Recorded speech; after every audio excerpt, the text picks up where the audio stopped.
Paano kung ang isang nobela ay hindi lang isinulat para magkwento, kundi para ipaglaban ang katotohanan? Magandang araw.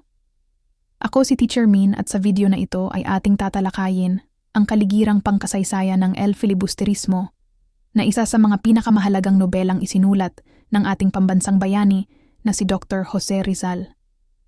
Alamin natin kung paano ito isinulat, ano ang naging inspirasyon nito, bakit ito mahalaga sa ating kasaysayan bilang Pilipino.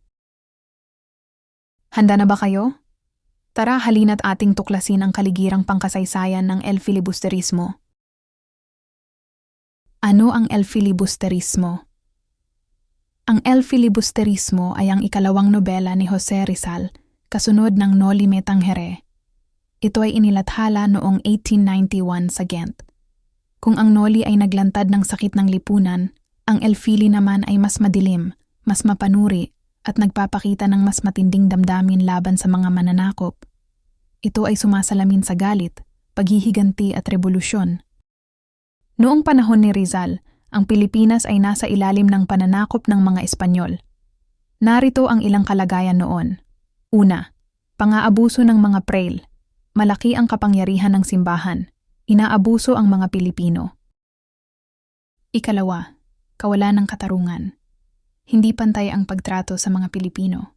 Madalas pinapaboran ang mga Kastila. Ikatlo, sa pilitang paggawa, polo y serbisyo. Pinagtatrabaho ang mga Pilipino ng walang bayad. Ikaapat, mataas na buwis. Mabigat ang pasanin ng mamamayan.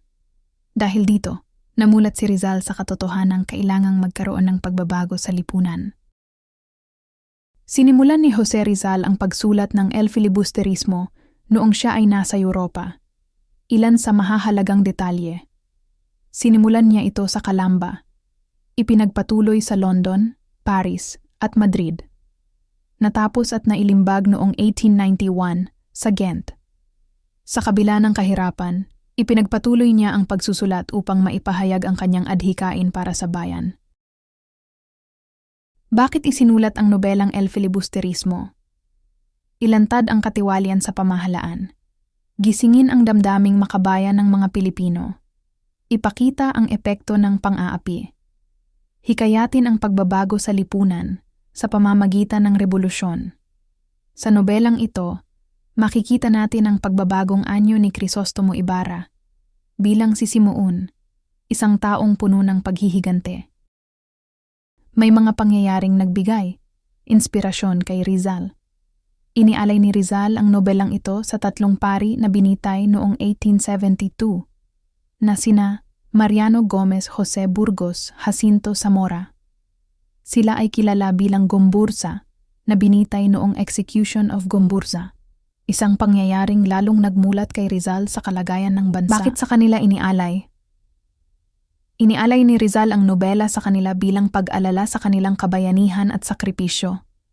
Sila ay binitay ng mga Espanyol noong Execution of Gomburza, matapos mapagbintangang sangkot sa pag-aalsa sa Cavite. Ang kanilang kamatayan ay nagmulat kay Rizal sa kalupitan ng kolonyal na pamahalaan, naging inspirasyon upang ipaglaban ang katarungan at kalayaan, naging simbolo ng pakikibaka ng mga Pilipino. Kilusang propaganda. Kasama si Rizal sa kilusang ito na naglalayong magkaroon ng reforma sa pamahalaan ng Espanya, diskriminasyon sa mga Pilipino sa Europa. Naranasan ni Rizal ang hindi pantay na pagtingin sa mga Pilipino kahit nasa ibang bansa. Sa kabuuan ng ating talakayan tungkol sa El Filibusterismo, ating natuklasan na ang nobelang ito ay hindi lamang isang akdang pampanitikan. Ito ay isang makapangyarihang salamin ng lipunan noong panahon ng pananakop ng mga Espanyol kung saan makikita ang kawalan ng katarungan, pang-aabuso sa kapangyarihan at paghihirap ng mga Pilipino. Sa pamamagitan ng akdang ito, ipinakita ni Jose Rizal ang kanyang matinding hangarin na gisingin ang damdaming makabayan ng bawat Pilipino. Ang El Filibusterismo ay paalala na ang katahimikan sa harap ng pang-aapi ay hindi dapat manatili. Sa halip, ito ay dapat magbunsod ng kamalayan, pagkilos, at pagmamahal sa bayan. Bilang mga mag-aaral at mamamayan, tayo ay hinihikayat na maging mapanuri sa nangyayari sa lipunan, ipaglaban ang katotohanan at katarungan, at pahalagahan ang kalayaang tinatamasa natin ngayon. Dahil ang mensahe ng El Filibusterismo ay nananatiling buhay. Ang pagbabago ay nagsisimula sa mulat na isipan at pusong makabayan. Tungkol sa kaligirang pangkasaysayan ng El Filibusterismo, kung may natutunan kayo, huwag kalimutang i-like ang video, i-share sa inyong mga kaklase, at mag-subscribe para sa mas marami pang aralin sa Filipino. Muli, ako ang inyong guro, hanggang sa susunod na aralin. Mabuhay!